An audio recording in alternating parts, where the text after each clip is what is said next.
জেলা সম্পাদক ডক্টর পার্থপ্রতিম ভদ্র, আমাদের ডালখোলা বিজ্ঞান কেন্দ্রের সম্পাদক শ্রী প্রতীক ভট্টাচার্য, এছাড়া ডালখোলার বিশিষ্ট গুণীজনেরা, তাদের মধ্যে ডালখোলাতে আমরা আজকে যারা ডাক্তারবাবুরা রয়েছেন, 3 জন ডাক্তারবাবুকে আমরা পেয়েছি, ডক্টর অমিত আগরওয়াল, ডক্টর সুশীল আগরওয়াল এবং ডক্টর নীরজ গুহানিয়া। এছাড়া রয়েছেন আমাদের ডালখোলার অত্যন্ত বিশিষ্ট গুণীজন এবং একটি শিক্ষা প্রতিষ্ঠানের কর্ণধার প্রদীপ ঘোষ মহাশয়কে। তাদের এই উপস্থিতি আমাদের এই অনুষ্ঠানটিকে সাফল্যমণ্ডিত করে তুলবে এবং আমি এই বিশিষ্ট গুণীজনকে এই মঞ্চে বা এই সামনে আসতে অনুরোধ করছি। তারা প্রত্যেকে এখানে থাকবেন এবং আমাদের এই বিজ্ঞান কেন্দ্রের পক্ষ থেকে যে আজকে বিজ্ঞান অভিযানের যে ট্যাবলো আপনারা দেখতে পাচ্ছেন আছে, এই ট্যাবলোর শুভ সূচনা এই বিশিষ্ট গুণীজনদের হাত দিয়ে হবে। এই অবস্থাতে আপনাদের সামনে ছোট্ট করে এই বিজ্ঞান কেন্দ্রের বিষয়ে কিছু বলবার জন্য, এই যে অভিযান সম্বন্ধে কিছু বলবার জন্য ছোট্ট করে একটু আমি আমার জেলা সম্পাদককে বলছি প্রথমে, তারপরে উনি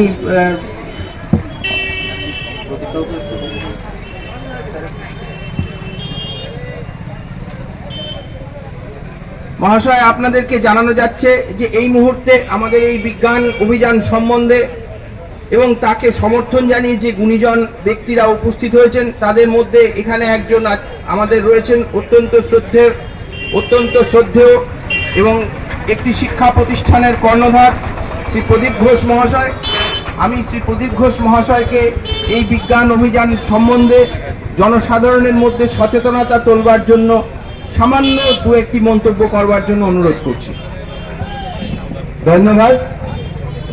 আমরা দেখতে পাচ্ছি আমাদের সমাজে এই যে কুসংস্কার যেভাবে প্রসারিত হয়েছে, সেটা কিভাবে নির্মূল করা যায়, কিভাবে দূর করা যায়, তার জন্য হচ্ছে আমাদের এই বিজ্ঞান মঞ্চটা। এই বিজ্ঞান মঞ্চ আজকে যে সূচনাটা হতে চলেছে, কুসংস্কারটাকে কিভাবে দূর করা যায় তার সম্বন্ধে আমি তার সাফল্যের কামনা করছি। ধন্যবাদ।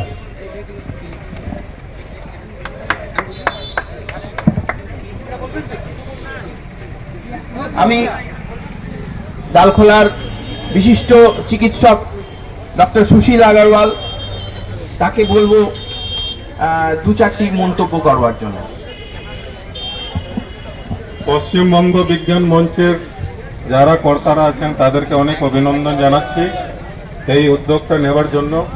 আমরা চিকিৎসা সেবা প্রদান করি, আমাদের অভিজ্ঞতায় এমন অনেকগুলো জিনিস আছে যে দেখি যে বিজ্ঞান মনস্ক না হওয়ার জন্য ভুলভাল ডিসিশন মানুষ নিয়ে থাকে। যেমন অনেক সময় দেখা যায় যে বেলস পালসি বলে একজন রোগ যেটা ফেসিয়াল নার্ভের কম্প্রেশন থেকে হয়, ওটাকে অনেক সময় মানুষ বলে যে বান মেরে দিয়েছে, অথচ এটা কোনো বান না। হারপিস জস্টার বলে একটা রোগ হয়, ওটাকে অনেক সময় মনে করে যে বান মেরে দিয়েছে।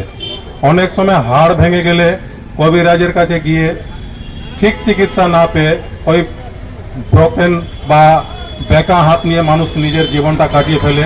তার ফলে মানুষের যে প্রোডাক্টিভিটিটা আছে সেটা কিন্তু অনেক সময় নষ্ট হয়ে যায়।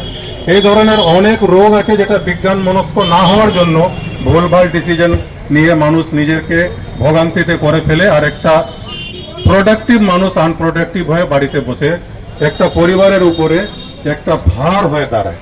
সেই জন্য আমাদেরকে বিজ্ঞান মনস্ক হতে হবে। আর পশ্চিমবঙ্গ বিজ্ঞান মঞ্চকে আমি অনেক অভিনন্দন জানাচ্ছি, অনেক অনেক ধন্যবাদ। Thank you.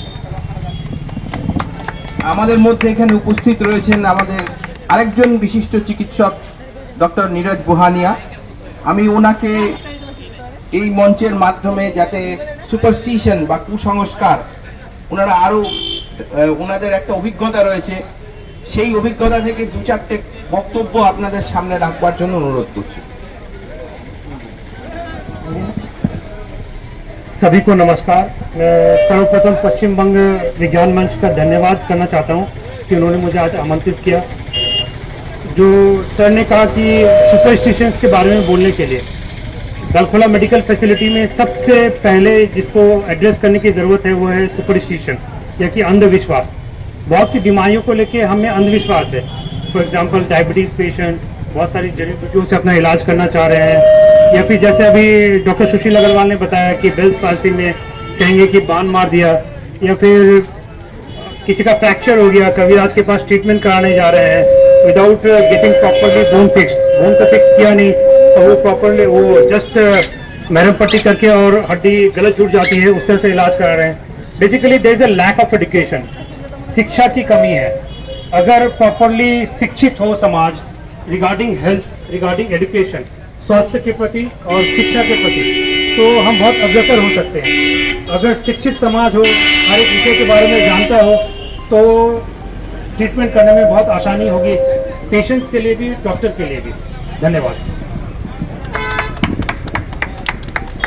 এখানে আমাদের মধ্যে উপস্থিত রয়েছেন ডালখোলার বিশিষ্ট শিশু চিকিৎসক ডক্টর পার্থপ্রতিম ভদ্র, এবং সেই সঙ্গে উনি এই বিজ্ঞান মঞ্চের জেলা সম্পাদকও বটে। আমি ওনাকে এই অবস্থাতে এই জায়গায় দু চারটে মন্তব্য করবার জন্য অনুরোধ করছি। পশ্চিমবঙ্গ বিজ্ঞান মঞ্চ আজকে ডালখোলা থেকে যে বিজ্ঞান অভিযান শুরু করছে, এই বিজ্ঞান অভিযান গত 1 মাস ধরে গোটা রাজ্যে চলছে, এমনকি গোটা দেশেও বিভিন্ন জায়গায় বিজ্ঞান অভিযান চলছে। এই বিজ্ঞান অভিযানের মূল যে উদ্দেশ্য সেটা হচ্ছে যে ভারতের স্বাধীনতার 75 বছর পরেও আজকে আমাদের দেশের মানুষের মধ্যে বিজ্ঞান মনস্কতার অভাব রয়েছে। আমাদের দেশের যে সংবিধান রয়েছে, যে সংবিধান অনুযায়ী আমাদের সবার চলার কথা, সেই সংবিধানে কিন্তু বলা হয়েছে সংবিধানের 51 ধারায় যে ভারতবর্ষের প্রত্যেকটা নাগরিকের কর্তব্য হচ্ছে নিজেদের মধ্যে বিজ্ঞান মনস্কতা, প্রশ্ন করার মানসিকতা গড়ে তোলা। কিন্তু উল্টো দিকে আমরা দেখতে পাচ্ছি ধীরে ধীরে দেশের মধ্যে অন্ধবিশ্বাস এবং বিভিন্ন কুসংস্কার, মানুষের মধ্যে জাতপাত ভেদাভেদ এগুলো দিনের পর দিন বেড়ে চলেছে। শিক্ষা, স্বাস্থ্য বিভিন্ন ক্ষেত্রে দেখা যাচ্ছে দেশের মানুষের, সাধারণ মানুষের অবস্থা খুব খারাপ। একদিকে দেখা যাচ্ছে দেশের এই বিজ্ঞানের যে উন্নতি, সেটাকে কাজে লাগিয়ে খুব অল্প অংশের মানুষ তাদের সম্পত্তি দিনের পর দিন বেড়ে যাচ্ছে। কোভিড মহামারীর পরে 2 বছরের পরে আমাদের দেশে যে বড় বড় ব্যবসাদার ছিল তাদের সম্পত্তির পরিমাণ প্রায় 3 গুণ বেড়ে গেছে। কিন্তু দেখা যাচ্ছে অন্যদিকে এই কোভিড মহামারীর 2 বছরে ভারতবর্ষে প্রায় 23 কোটি মানুষ তারা গরিবী রেখার নিচে চলে এসছে। তাহলে বিজ্ঞান প্রযুক্তির এত উন্নতি হচ্ছে যে ভারতবর্ষে এমন মিসাইল আমাদের তৈরি হয়ে গেছে ভারতে, যে আমরা এখানে বসে একটা সুইচ টিপে দিলে হয়তো চীনে গিয়ে মিসাইল ফেটে যাবে, চীনের শহর ধ্বংস হয়ে যাবে। কিন্তু আমাদের দেশে 30 কোটি মানুষ এখনো দুবেলা ভাত না খেয়ে ঘুমোতে যান, তাদের যে পেটের খিদে ওইটা মেটানোর মতো মিসাইল এখনো আমাদের দেশে আবিষ্কার হলো না। তাহলে বিজ্ঞান প্রযুক্তিকে ব্যবহার করা হচ্ছে কিছু বিশেষ কারণে, আর দেশের বেশিরভাগ লোকের জন্য বিজ্ঞান প্রযুক্তি অধরা রয়ে যাচ্ছে। কুসংস্কারের বিরুদ্ধে এই যে কাজ, এই কাজ বিজ্ঞান মঞ্চের কাজ। আপনারা জানেন যে বিজ্ঞানী কুকুরে কামড়ালে, আপনারা জানেন একটু আগে ডক্টর আগরওয়াল ইত্যাদি, ডক্টর বোহানিয়া এরা বলছিলেন যে স্বাস্থ্য নিয়ে অনেক কুসংস্কার আছে। তো কুকুরে কামড়ালে আগে ঝাড়ফুঁক ইত্যাদি করা হতো, এখন আমরা জানি যে হাসপাতালে যেতে হয়, জলাতঙ্ক রোগের টিকা নিতে হয়। তো সেই জলাতঙ্ক রোগের টিকা আবিষ্কার করেছিলেন বিজ্ঞানী লুই পাস্তুর। তিনি বলেছিলেন বিজ্ঞানী 2 রকমের হয়। এক ধরনের বিজ্ঞানী যে হচ্ছে যুদ্ধ লাগায় মানুষের লাভের জন্য, কিছু মানুষের লাভের জন্য কাজ করে, আর আরেক ধরনের বিজ্ঞানী যে সাধারণ মানুষের লাভের জন্য কাজ করে। তো আমরা সেই দ্বিতীয় ধরনের বিজ্ঞানী যারা, তাদের যে কাজ, সেই কাজ পশ্চিমবঙ্গ বিজ্ঞান মঞ্চ করতে চাইছে। আজকে আমি আর বক্তব্য দীর্ঘায়িত করব না। আমাদের এই বিজ্ঞান অভিযান এই করমদিঘি ব্লক এবং চাকুলিয়া ব্লকের বিভিন্ন গ্রাম, হাট এগুলোতে পৌঁছে যাবে গান, কুসংস্কার বিরোধী অনুষ্ঠান নিয়ে। আপনাদের সকলের আশীর্বাদ এবং সকলের ভালোবাসা আমাদের পাথেয়। এইটুকু বলে আমি শেষ করছি। এই বিজ্ঞান অভিযান ডালখোলা বিজ্ঞান কেন্দ্র এবং চাকুলিয়া বিজ্ঞান কেন্দ্রের তার আনুষ্ঠানিক সূচনা এখানে ডালখোলার বিশিষ্ট নাগরিক যারা আছেন তারা পতাকা দেখিয়ে আমাদের এই ট্যাবলো গাড়িকে এখান থেকে রওনা করবেন। আমি অনুরোধ করব আমাদের যারা বিজ্ঞান কর্মী আছে তারা সামনে পতাকা নিয়ে গাড়ির সামনে তারা দুদিকে দাঁড়িয়ে থাকবেন এবং গাড়িটা এগিয়ে যাবে। এইভাবে আমাদের এই ট্যাবলো আজকে যাত্রা শুরু করবে। এই যাত্রা সামনে 2 সপ্তাহ ধরে চলবে। ধন্যবাদ।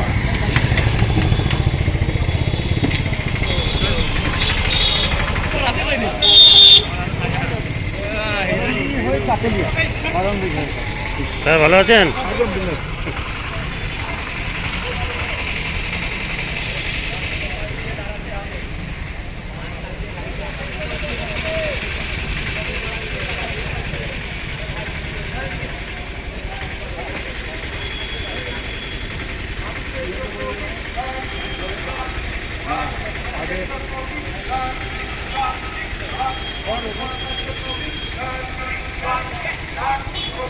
জন্য বিজ্ঞান, কৃষকের জন্য বিজ্ঞান, স্বাস্থ্যের জন্য বিজ্ঞান, মুক্তির জন্য বিজ্ঞান, ক্ষমতার জন্য বিজ্ঞান, মানুষের জন্য বিজ্ঞান, জীবনের জন্য বিজ্ঞান, সমাজের জন্য বিজ্ঞান। বন্ধুগণ, স্বাধীনতার ৭৫ বছর পেরিয়ে বিজ্ঞান, যুক্তিবাদ ও মানবতা সবার দেশ আমাদের দেশ।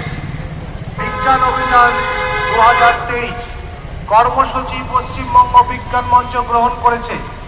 দেশব্যাপী কর্মসূচির অঙ্গ হিসাবে সারা রাজ্যে তথা আমাদের জেলা উত্তর দিনাজপুরেও সঙ্গীত, পথনাটক, কুসংস্কার বিরোধী কর্মসূচি, বক্তব্য ইত্যাদির মাধ্যমে বিজ্ঞান অভিযান ২০২৩ পালন করা হচ্ছে। আপনারা অনেকেই জানেন পশ্চিমবঙ্গ বিজ্ঞান মঞ্চ